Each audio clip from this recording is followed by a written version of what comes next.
Hi, welcome to the program today. Mark Schwartz here with Jason Hall. Absolutely. Thanks for watching The Real Deal with Jason and myself, where today, if you've been considering getting into real estate as a career, you have to watch because we have some unbelievable information for you and some exciting new things that are going on that will definitely be an asset to you and your career.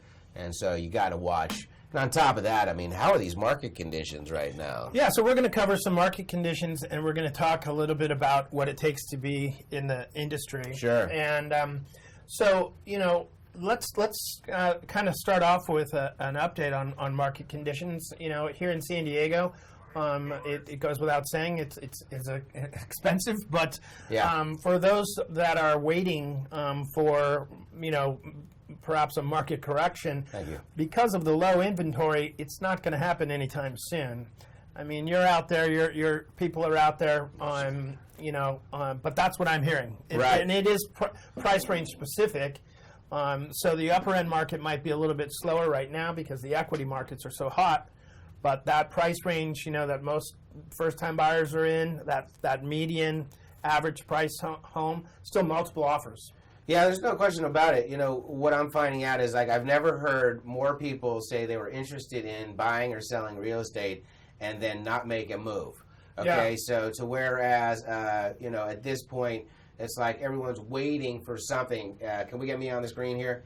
And just kidding. Anyway, yeah, I mean, look, with inventory as low as it is, you know, we're knocking on doors and we're talking to guys that are interested in selling their homes and making that move. But, you know, the common thing is like, where am I going to go, right? Where am I going to move to? What can I do? You know, there isn't a house out there for me. Inventory is so low. And certainly, you know, that's our job to go ahead and ease that concern. Well, part of the problem is that for a lot of people, it feels like a lateral move, right? And so, you know, sure, the prices are up and I can do really well selling my home. You know, maybe I'm going to get top dollar, but then I have to go replace it and pay top dollar. But the way that they really should be looking at it is, if you're going to do it, if you are already saying to yourself, this isn't the last home I'm going to be in, you know, maybe you're having a kid, an additional kid, and maybe you need a bigger house, or maybe you want a pool. If you're going to do it while rates are low. Right. They are I think still that historically low. Here's the deal. I mean, as you said, if you don't enlist a pro to go over what it is that you're trying to accomplish, what your timing is, and then you're not going to get the information that you need to accurately assess the move you're considering making. There are so many factors that are involved here. You just brought up a good point. It's time to make that move. Interest rates are going to go up and inventory will increase. You know, if you're thinking about selling your house, why not sell it when you're the only option that's out there? And yes, I know you're looking for a house. Your realtor will find you a house. You know, people are concerned because they look at, you know, the multiple listing service online, or they're getting notifications, but the multiple listing service is only one avenue, right? That's right. That's a really good point, Mark.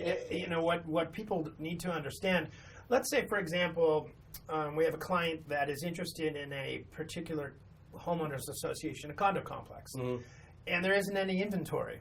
Well, there may not be any inventory on the MLS. That doesn't mean that, you know, we aren't going to go directly market. There are plenty of people that want to sell their homes right now, and it's finding them a home and handling their concerns. But we're out there knocking on doors, and we're out there marketing and soliciting sellers for that reason. And so a lot of times we manufacture deals this way. Like, I happen to know you're looking for this type of home, and I'm out knocking on doors in this area because I have you as a buyer. And then I find a seller, and I do the same for them. And that's how we have homes right now that we're getting ready to list that aren't on the MLS. Sure. We just haven't, you know, for sure, got it on the market yet. Right, but we've got them right now. Absolutely, and we're soliciting our own Chula individuals Vista. while we're on it. Chula Vista is a great opportunity. We have that La Jolla property on in Yaha as well. There's certainly 4 or 5 different people that we've been speaking to that are on the cusp of listing, but this is where we have the opportunity to get, you know, through our network, you know, the RE/MAX office, our teams. This is where we're, you know, providing the information that we have. We have that great, you know, have, want, need, you know, email that goes within the office that your lovely wife has put together. But I see that people are interacting, and if you have something that you need to sell or that's coming on the market, why not give your people buyers, an opportunity? I've trying to keep it in-house. 3 appointments already for next week of buyers that are ready to go. I told you I work cheap, man. I will take those deals and get you back out there working hard. But let's just segue into exactly what we were talking about at the beginning. It's like, if you're looking to get into real estate, I mean, what's the normal path of an individual? The guy's tending bar. Always heard it's a good time to get his real estate license. Thinks it might be easy. So what do they do, right? Well, here's the thing. The barriers to entry into our industry are not real difficult, right? So, if you have a degree, you can take a few courses and just take your test, licensing test. And there are real estate schools that offer, the test, course preparation. And once you pass your test, you're what I call licensed and deadly. For sure. Because the test doesn't have a lot to do with the actual practical selling of real estate. So I sometimes tell people, take your test. Remember the important keys, within that test. But things like right on the test, meets and bounds and townships. How many sections are in a township? How many townships? But the interesting thing I've never met anybody that sold a township. They always say that what you needed to retain was the square footage of an acre. That's right. So when you're inputting in the MLS, if it's a quarter or less or half. Well, when they were saying that, we didn't have Google. Well, hey, but your buddy and my acquaintance. The guy who's been instructing and teaching, for years, John Altman. Yeah. John Altman, he doesn't like that statement and certainly feels that in the contract and the knowledge of the contract is imperative to operating successful and using what's available for you. For sure. And then those are the things, like you say, where are you going to learn if you don't have training? Right? If you don't have a mentor that's going to guide you through your first few deals, and I'm not talking about a little old lady behind a desk in an office that's not moving. I'm talking about someone who's out there in the trenches with you, that you can get on the phone and that you can work it, that can troubleshoot what you need to know and help you learn the business. I'm not talking about telling you what to do. I'm talking about educating you and walking you through the motions. A lot of people in other industries, they do apprenticeships. And really in the real estate industry, that's really how it works best. Absolutely. California Association of Realtors did a study over a 5-year period, and the majority of the agents in a 5-year period didn't make it. And that's true. I mean, you have almost better than 50% of the agents in San Diego last year didn't sell a home. If you're currently working with a real estate agent, let me just tell you what normally happens. They go online because they don't have the time to go to class. They manage to pass the test and enables them to take the test for the state of California. They get through the test and they go sign up with a company that's promising them everything. They've got a person teaching the company who hasn't sold a home. There's repetitive training that you need to tap into, and if you're the type of individual that's going to go out and do it, then you're going to go out and do it anyway because it's all about getting it done. But if you're not that individual, there's no one holding your hand, leading you through. It's all up to you. You're an independent contractor, and if you're not going to go participate, you'll never learn. Now you're a danger to anybody and everybody who's out there. You're writing a contract based on a class with no experience doing it. You have no knowledge of the ins and outs of the deal, but you've got your 2 or 3 friends or family members that have been waiting for you to get a license to make or help you make the money. Well, let's back up and talk about why real estate appealed to me initially, and why it appeals to a lot of people is no one's going to tell you, no one's going to cap you, right? If you go into corporate America and you are the very best in your department, there's a cap, probably, a ceiling on which you'll make. In real estate, that's not true. You work hard. I mean, there is no question that this is a challenging job. Imagine that you have to have a job interview every day. Right. Most people couldn't handle that. I mean, but as a realtor, that's what you do. You are interviewing for a job every day. Guaranteed. And you're on 24-hour call. Well, but if you work hard, we have plenty of people that have, near 7-figure incomes in our industry. And, it's not, brain surgery. It's a science that's been, done over and over and over and over again. When they were selling homes 200 years ago, they were knocking on doors, calling people on the phone when they had phones. They were sitting at a house that was for sale with arrows pointing to them. They were, mailing directly to homeowners to try and get, create. Yeah, it's funny. I was talking to my team today. If you don't have at-bats, then how are you going to knock it out of the park? How are you going to get a double? How are you going to get a single? How are you going to get on base? If you're not even giving yourself the opportunity to get at-bat. So what does it take to get ABs? It takes, marketing yourself properly, working your network, but you need to have direction, man. Nobody teaches financial, education in our school system, and kids get out of high school and they roll into college, and now they're expected to know how to handle their money and budget properly and work that system. And it's much like nobody teaches a realtor how to really operate in the trenches and get the experience that they need to be able to help the public and look out for the best interest of the public instead of themselves. Well, Remax is an interesting company because it's kind of known for being where people go once their career is developed.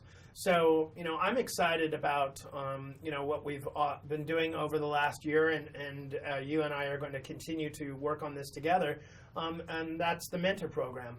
And what that is all about is bringing people into Remax, which is, again, normally considered, the average years of experience in the La Jolla office is 15 years. Sure.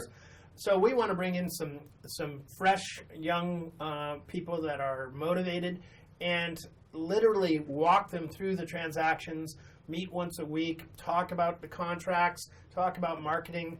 There are really two sides to being in real estate. One is the technical aspects of doing a real estate transaction, and the other is the marketing. Yeah. And they're both equally important. Well, and it's all about direct marketing, indirect marketing. I mean, there are certain things that you need to do. There are 5 or 6 key aspects if you want to stay in business and have longevity in this career and become a relationship-based individual. But you need to have the training. You need to have the education. That's so important. The referral-based business is ridiculous. The only way to last in this industry. No question about it. You and I have now combined over 50 years of experience, and I think one of the most stressful things about being a real estate agent is not knowing where that next, transaction, Absolutely. where that next client's going to come from. You put together a database. Look, all this we can and will and want to explain and educate and train you if you're considering getting into real estate. I mean, there's no better match. We are changing the dynamic, and we are going back out because we're successful in training and educating and motivating and mentoring people, and now we're going to take it to a much wider scale. We want to open the door up and we want to educate people because we're tired of dealing with agents that have not been educated. We're doing this just like Trump became president because he just had to, is what he said. We're doing this because we just have to. We're tired of transactions with agents that are not accessible, that are part-time.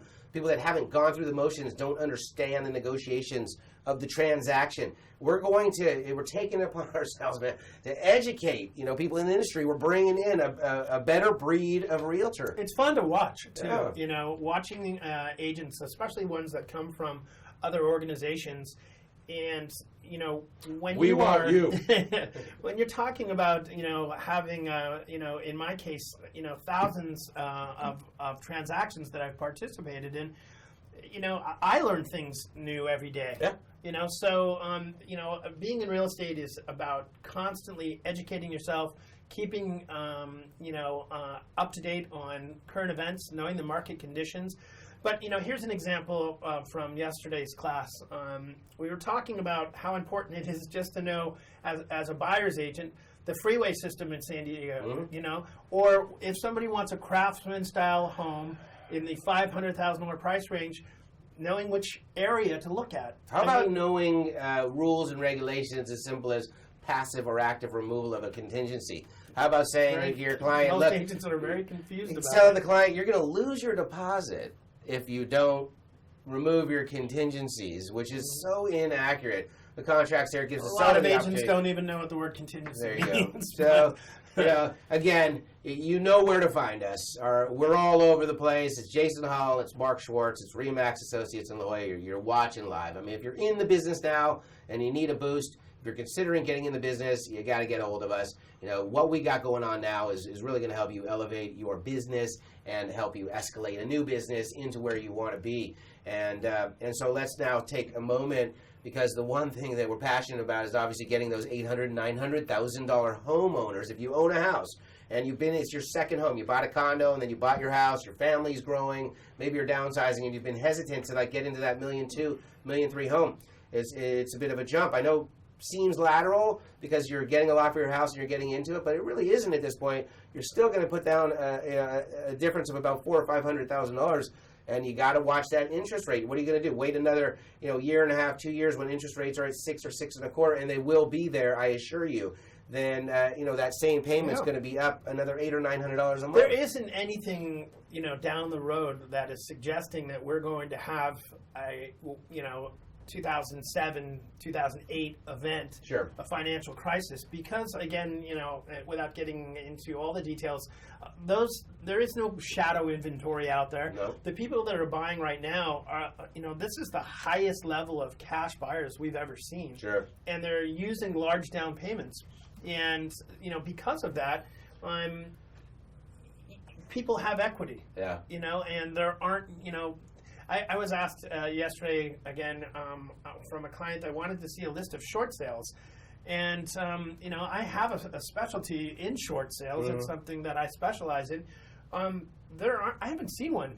I haven't seen one it's been a couple of years ago. There was one in Carmel Valley, and certainly it did not sell for any less than market. And so the days of stealing a home that are in, popular areas, it's just not happening. And you want to go a little farther east or go, Escondido, Santee, some of those areas.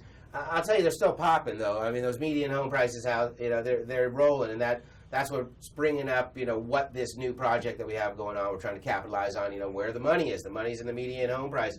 We're selling, luxury homes in La Jolla Del Mar, work in Carmel Valley, but certainly the masses need to get out there into the mix, and we want to train, educate, and get our forces out there. We're going to put our soldiers in there, and we're going to educate them so that they can go out and act properly in this market and really help us establish some credibility or re-establish credibility for a real estate agent and their career. Well, when we're talking about the upper end market, right now the market conditions are the way they are, largely because the equity markets have been on such a run. Mm-hmm. And so what happens is it might be a little counterintuitive, but people are doing quite well in the stock market, so they're leaving their money in the stock market, but it doesn't go up in a straight line. There is a likely to be a correction of, I would say, some magnitude coming here at some point. Well, that money then comes out of the stock market and goes into real estate, because anybody that knows anything about investing knows that you need to be diversified, and real estate is really where the money is made. Right. I mean, diversification is important because things go up and down and markets change. Certainly their stocks have gone down to zero. Stocks do not produce dividends. Stocks don't give you monthly income. There are situations that you can get into that can. Yeah, absolutely. I mean, but for the most part, you're looking at building and as a long-term thing. Well, real estate, houses have not gone for zero. You can always put a tenant in there paying your rent. If you don't own anything, you're getting income. Long-term is going to appreciate, and you're buying that loan down. I mean, it's a different instrument. Well, it's a different tool. It's real simple. If you put $25,000 in the stock market and you're average, and you make 5 or 6%, sure, right? You're 5 or 6% of 25,000. Whereas we have plenty of markets and zip codes in San Diego County that have appreciated at 5 or 6%. Guaranteed. And now you're talking about 5 or 6% on $500,000 that you got into with maybe 3% down, 3.5% down, Absolutely. using an FHA loan. Yeah. Well, what a great opportunity now to just segue into something that we both agree on. The Super Bowl? That Tom Brady is freaking number one. I mean, let's be realistic. Where's that jersey? guy, where's the missing jersey? I don't know, but I'll pay money for it. I'm just saying, the guy is so competitive. I mean, what about the 15-yard run on 3rd and long by himself? And he didn't even, he slid at the longest run. Yeah, he slid at the last second. I mean, he was huffing, but he made sure he got that first down, and then he went down. I mean, that guy is so fired up, so competitive. It's absolutely ridiculous. And I don't care who it is, what happened, what the refs are. You're up by 25 with a half to go in the Super Bowl. You close that door. I mean, are you kidding me? Well, I was thinking about this, right? There was all week there was the articles coming out about the guy someone placed $1 million bet, right, on the Patriots. Right. So he's given away 3. He has $1 million on it. So I couldn't help but thinking at halftime, my God, yeah. I'm going, this guy's down he's probably in a casino, right, and he's probably already spending hundreds of thousands of dollars thinking, I've got this, right? Mm-hmm. And he's buying everybody drinks, and and took the Falcons, right? 25 minutes later, he's looking up at the TV, going, the poor owner. They kept flashing on Arthur Blank. On the top. Yeah. And but certainly, imagine thinking you have $1 million. Could you imagine being in the lead by 25 points in the second half of the Super Bowl and losing the game? No. Okay. No. Just you work all year, 25 points. I mean, they went very conservative, made a couple of them. I mean, it was amazing the tale of the two halves. Meanwhile, it turned out to be one of the. You just want to hate him so much because he's married to Giselle. He's a good-looking guy. He's an awesome. He's stud. He's a winner everywhere he's gone. But he's a robot. I mean, the guy's a maniac. So good. He's a maniac. How many records did he break? In this game. I mean, wasn't it he broke yards? He's got number the 5 of Super rings. Bowls. He doesn't have his jersey. How about he filmed that commercial with the 5 rings like in October that they played after the Super Bowl, and just some great stuff there with Roger Goodell. It was so entertaining. It was a great Super Bowl. When was the last time we've had a nail biter into OT? They've never had a Super Bowl in OT. No, that's another thing. I couldn't believe it when I heard that. I'm like, really? There must have been one, but no, there had never been a game. This just in: the Patriots are considering moving to San Diego. Yesterday there was an article. Yesterday there was an article about the Raiders. That, Mark Davis it's looking good. Likes San Diego. Owns a home here. Yep, and he. The Las Vegas thing looks like it's gone south and fallen apart. Yeah. Guess what, San Diego Charger fans? You might have another NFL team coming. That's all right, man. We love Derek Carr. Love Del Rio. They're still going to need to put a stadium together and cut some deal of some kind, but they can certainly play. But you know me, I just don't want to see the Raiders have to come to San Diego. Oh no, that would be terrible. We wouldn't know where to find you on Sunday. It's funny because just getting back to real estate for a few minutes. San Diego, it's its own peninsula. Right? We always talk about how it's an island of cities. It's below Pendleton, above Tijuana, got the ocean, got the mountains. We are such a special spot. I mean, with the track and the fair and Balboa Park and Coronado and all the attractions that we have. Beaches. The beaches, the weather, everything that goes on. There's just so much culture in San Diego that Chargers are gone, but there are the diehards and the guys that were working with them and the people that have lost their. But certainly it's quieted down very, very quick. It's like a 2-week thing, and now all of a sudden everybody's already on to already moved on. The Gulls are really popular now too, as we talked about. Love hockey. A soccer team. Actually, that stadium was packed the last time I was there. They have $2 Bud Light night on Fridays, and certainly saw a couple of realtors that I know there with their kids. And where were it? It was at the Gulls game. Oh, at the Gulls game. At, they're fun. Yeah, right by Soma, really actually. Yeah, they are a fun team to watch. Totally. I was really, really bummed when they left, and now that they're back. Yeah. If you're really missing football, go catch a Gulls game. Well, they played against Ontario the other day, which is the LA Kings, team, and so it was just like the Ducks against the Kings. But no, it's fun. Yeah, it was just It's a lot more fighting.